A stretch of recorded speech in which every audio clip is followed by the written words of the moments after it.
Assalamualaikum warahmatullahi wabarakatuh. Selamat berjumpa kembali dengan saya, Sarita Banteng SPD, dalam pembelajaran IPA. Salam cerdas dari saya. Semoga adik-adik semua dalam keadaan sehat walafiat dan selalu menanti-nanti pelajaran IPA. Kali ini saya akan mengajak adik-adik kelas 7 untuk belajar IPA bersama dengan saya dalam materi pemuaian pada benda padat. Materi ini kurikulum 2013 kelas 7 SMP semester ganjil. Sebelum kita mulai belajar sebagai manusia yang percaya akan adanya Tuhan, patutlah kita memohon pertolongan Tuhan agar dalam pembelajaran kali ini kita dilancarkan dari awal hingga akhir. Kita berdoa menurut agama dan kepercayaan kita masing-masing. Berdoa mulai.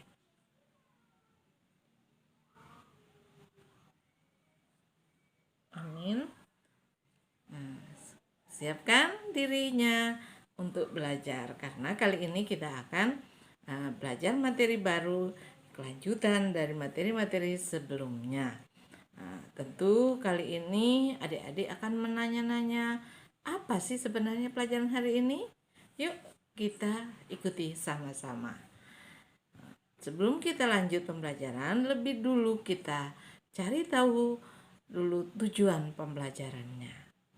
Adapun yang hendak kita capai pada kali ini yaitu setelah selesai belajar, adik-adik sebagai peserta didik, Ibu berharap dapat pertama mendefinisikan pemuaian pada zat padat. Dan yang kedua adalah menunjukkan kegunaan pemuaian dalam kehidupan sehari-hari. Itu tujuan yang hendak kita capai pada kesempatan kali ini. Ya, yuk kita lanjut dengan materi. Adik-adik tentu dalam kehidupan sehari-hari sering kan melihat ada gelas pecah. Ada gelas pecah ketika diisi air hangat, air panas dari air mendidih, kemudian kita langsung tuang ke gelas, gelasnya langsung pecah. Itu terjadi karena pemuaian. Nah, sekarang apa itu pemuaian? Yuk kita simak penjelasan berikut. Pemuaian adalah bertambahnya ukuran benda yang terjadi karena kenaikan suhu zat. Jadi itu terjadi karena adanya kenaikan suhu zat. Pemuaian tersebut dapat terjadi pada zat-zat padat, cair, dan gas. Namun pada kali ini kita khusus belajar pemuaian pada zat padat. Besarnya pemuaian zat tersebut sangat bergantung pada ukuran benda pertamanya, kenaikan suhu, dan juga jenis zat. Efek pemuaian zat tersebut sangat bermanfaat di dalam suatu pengembangan berbagai teknologi. Ketika sebuah bahan mengalami pemanasan, volumenya selalu meningkat dan setiap dimensi meningkat bersamaan.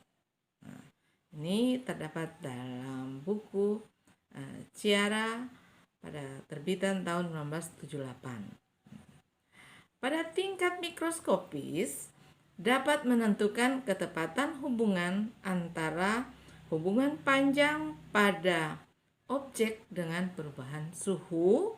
Penambahan pada ukuran dapat dipahami pada istilah peningkatan energi kinetik akibat setiap molekul bertubrukan sangat kuat dengan molekul di sebelahnya. Molekul akan mendorong satu sama lain sampai terpisah dan mengembangkan bahan. Ini pendapat dari Joseph pada terbitan tahun 1998. Jadi ketika adik-adik berada di dalam satu ruangan, misalnya ruangan itu hanya cukup untuk 10 orang. Tiba-tiba karena dalam keadaan terpaksa diisi oleh 100 orang, kira-kira bagaimana keadaanmu? Nah, tentu akan bergerak tuh, akan berdesak-desakan, akhirnya mendorong teman kiri kanan atau di muka belakang, berusaha untuk kita menjauh dari mereka dan berusaha keluar.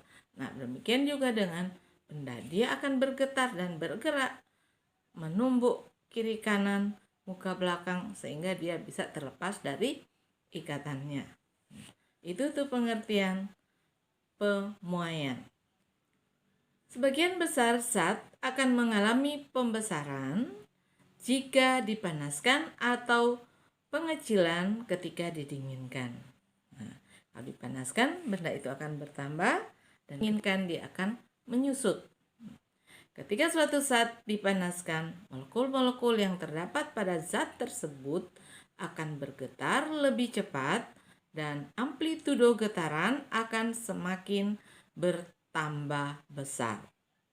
Akibatnya, jarak antara molekul benda akan menjadi lebih besar dan terjadilah pemuaian.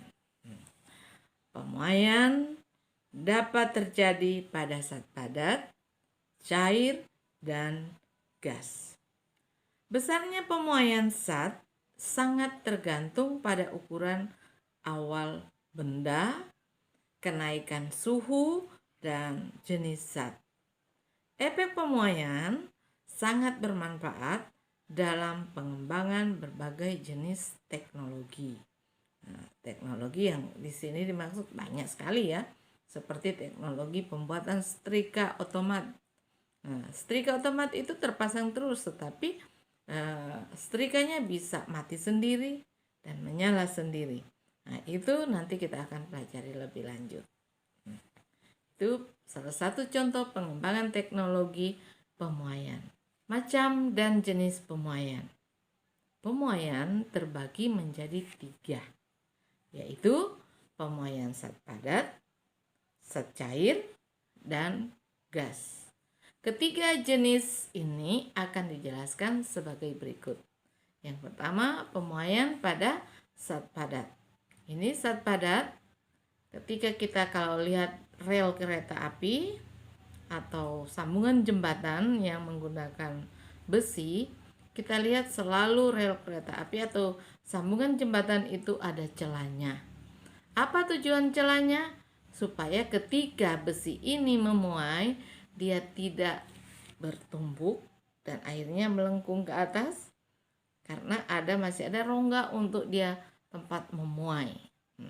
Biasanya kalau jembatan sering dilalui oleh mobil yang banyak atau lalu lintasnya lancar, otomatis jembatan itu akan bergetar. Nah, selalu terjadi getaran ini akan menyebabkan panjang daripada besi ini makin bertambah.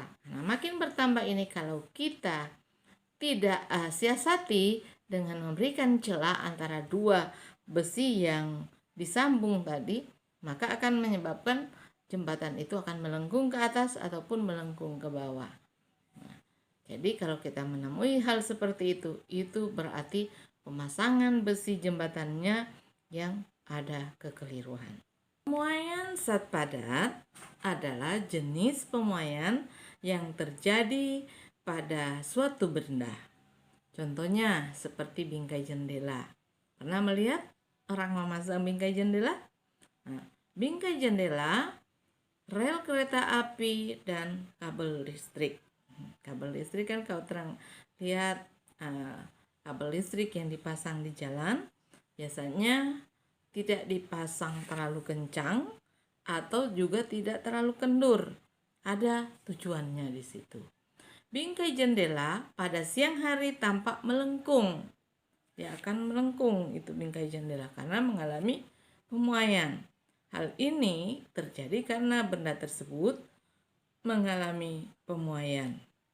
Pemuaian pada suatu benda terjadi pada seluruh bagian dari benda tersebut, bukan cuma misalnya ini yang dipanaskan, cuma ini yang terjadi pemuaian, tetapi seluruh bagian dari benda ini akan mengalami pemuaian.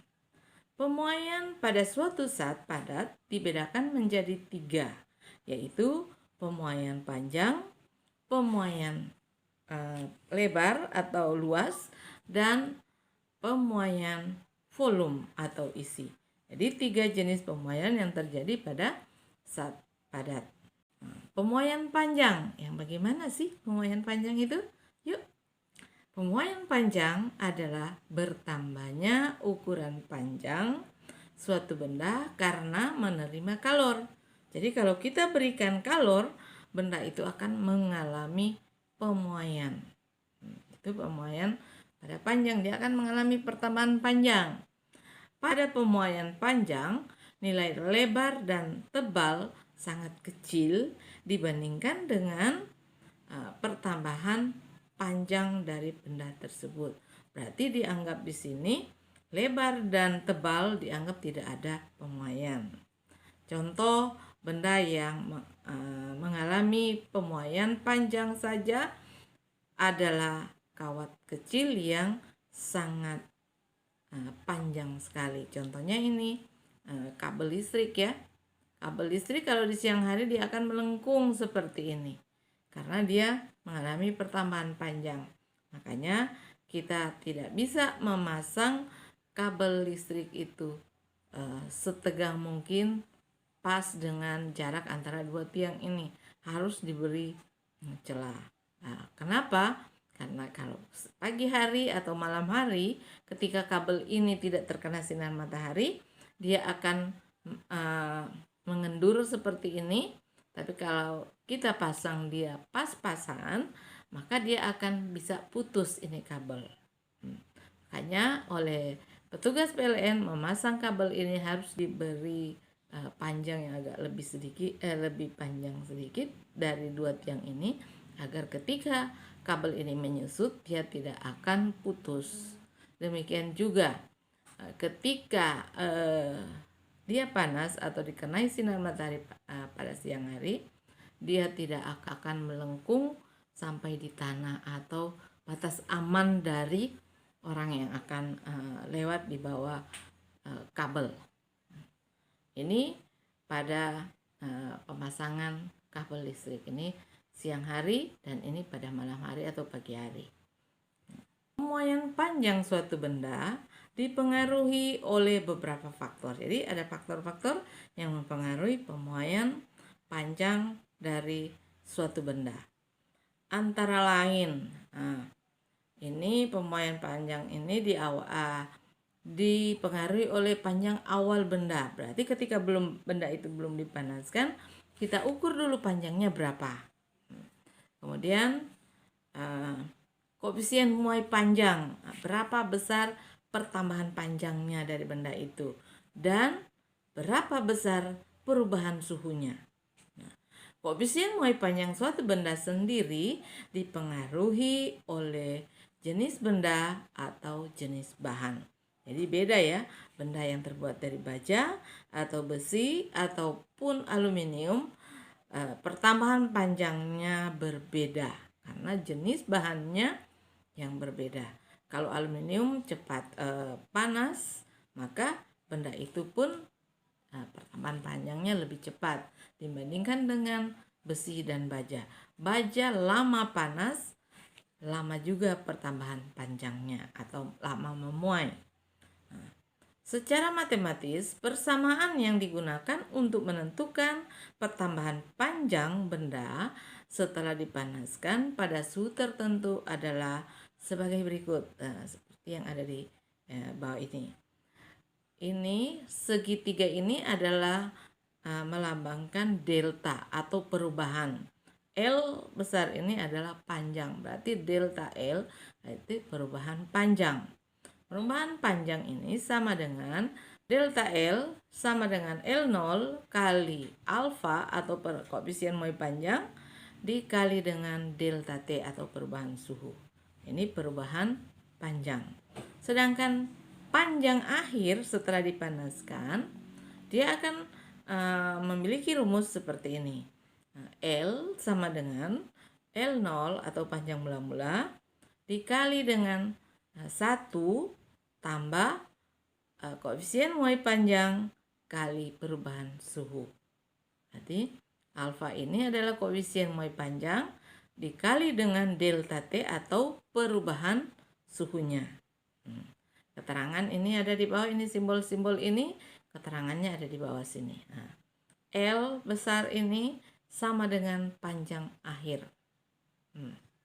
Panjang akhir yang bersatuan meter. L0 yaitu panjang mula-mula. Satuannya juga meter karena menyangkut panjang besaran pokok ya. Ingat kan? Nah, delta L adalah perubahan panjang. Persatuannya juga meter. Alfa, ini alfa ya, lambang ini seperti A tapi tidak ada berekor sedikit ya. Ini namanya huruf Yunani yang dibaca dengan alfa. Nah, ini sama dengan koefisien muai panjang. Satuannya per derajat Celcius. Ini segitiga T ini, segitiga ini dibaca delta dan T ini adalah melambangkan temperatur atau suhu. Berarti kenaikan suhu, satuannya derajat Celcius. Ini untuk rumus pertambahan panjang atau koefisien muai panjang, pemuaian panjang. Nah, berikut kabel jaringan listrik yang pada instalasinya panjang kabel listrik dilebihkan. Hal ini karena kabel listrik mengalami pemuaian panjang atau pertambahan panjang ketika suhunya dipanaskan. Kabel listrik akan tampak kencang pada pagi hari atau malam hari dan tampak kendur pada siang hari. Kabel tersebut mengalami pemuaian akibat terkena panas dari sinar matahari. Alat yang digunakan untuk menyelidiki pemuaian panjang adalah Muskenbrook. Pemuaian panjang suatu benda dipengaruhi oleh panjang mula-mula benda, besarnya kenaikan suhu, dan bergantung pada jenis benda atau jenis bahan yang kita panaskan. Ini alat Muskenbrook-nya. Nah, ini ada beberapa logam. Ini ketika ini ada biasanya di Muskenbrook itu ada aluminium, ada besi, ada tembaga, ada baja. Ini dipanaskan, taruh spiritus di bawah sini, maka ketika kita bakar, keempat benda ini akan mengalami panas yang sama. Maka di sini dia akan naik pelan-pelan di sini. Ini benda mana yang naik duluan? Berarti dia memiliki koefisien muai yang lebih besar. Sedangkan yang paling lama naik ini jari-jarinya ini, penunjuknya ini. Kalau dia paling lama naik berarti memiliki koefisien muai yang paling kecil. Jadi karena kecil pertambahan panjangnya, maka dia lama naik. Ini akan adik-adik temui di laboratorium. Jelas? Nah, lanjut, pemuaian luas. Ini tadi kan kita bahas pemuaian panjang. Sekarang kita bahas pemuaian luas. Pemuaian luas adalah pertambahan ukuran luas suatu benda karena menerima kalor juga ya. Nah, pemuaian luas terjadi pada benda yang mempunyai ukuran panjang dan lebar, sedangkan tebalnya sangat kecil dan dianggap tidak ada. Jadi panjangnya dan lebarnya yang diperhitungkan sekarang. Contoh benda yang mengalami pemuaian luas adalah jendela kaca rumah. Hanya jendela kaca rumah itu biasanya tukang memasang jendela itu tidak pas dengan bingkai jendelanya, tapi diberikan rongga sedikit. Pada saat udara dingin, kaca menyusut karena koefisien muai kaca lebih besar daripada koefisien muai kayu. Nah, kaca sudah bertambah panjang dan lebar, sedangkan kayu pelan dia punya pertambahan panjang. Makanya akan kemungkinan kaca kalau dipasang pas-pasan di bingkainya, maka dia akan mengalami keretakan atau bahkan pecah. Nah, jika suhu meningkat, maka kaca akan memuai lebih besar daripada kayu kusen, sehingga kaca akan terlihat terpasang dengan rapat pada kusen kayu tersebut. Makanya dia harus diberi celah. Ikut. Seperti halnya pada pemuaian luas, faktor yang mempengaruhi pemuaian luas adalah luas awal, ya, karena luas kan, luas awal dulu kita hitung, baru koefisien muai luas dan perubahan suhunya. Jadi faktornya juga ada 3, panjang awal atau luas awal, kemudian koefisien muai luas dan pertambahan suhunya. Karena sebenarnya pemuaian luas itu merupakan pemuaian panjang yang ditinjau dari 2 dimensi, maka koefisien muai luas besarnya sama dengan 2 kali koefisien muai panjang. Untuk menentukan pertambahan luas dan volume akhir digunakan persamaan sebagai berikut. Ini persamaannya. Ini luas, ini diberi simbol A. Ini singkatan dari area. A sama dengan A0 tambah delta A. Delta A sama dengan A0 kurang beta kali delta T. Nah, maka delta A sama dengan A0 kali 1 tambah beta kali delta T. Dengan keterangan simbol-simbol ini ada di bawah sini, yaitu A itu menyatakan luas akhir yang bersatuan meter pangkat 2 karena menyatakan luas area ya. Maka satuannya meter kali meter atau meter pangkat 2. A0 delta 0 sama dengan pertambahan luas, satuannya meter bujur sangkar. Nah, A0 sama dengan luas mula-mula, satuannya meter bujur sangkar atau meter pangkat 2. Beta ini menyatakan koefisien muai luas zat, satuannya per derajat Celcius. Nah, delta T sama dengan kenaikan suhu, satuannya per derajat Celcius. Pemuaian volume. Nah, ini volume kan berarti ada tinggi, ada lebar, ada panjang. Nah, biasanya ini contohnya pada kubus ya. Kubus. Pemuaian volume adalah pertambahan ukuran volume suatu benda karena menerima kalor. Pemuaian volume terjadi pada benda yang mempunyai ukuran panjang, lebar, dan tebal.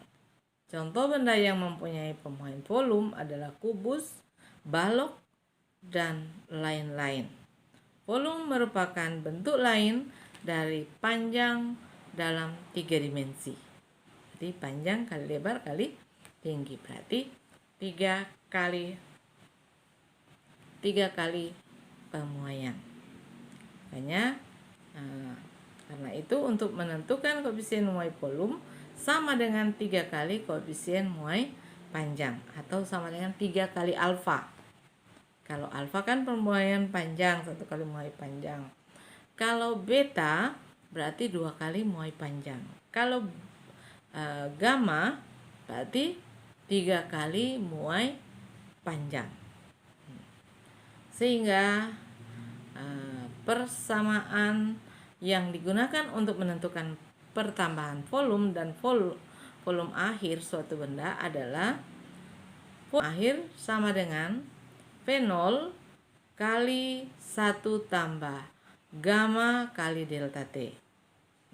Keterangannya V ini adalah volume akhir satuan meter kubik, karena satuan pemuaian volume itu kan dia bertambah panjang, lebar, dan tinggi, berarti meter kali meter kali meter, maka satuannya meter pangkat 3.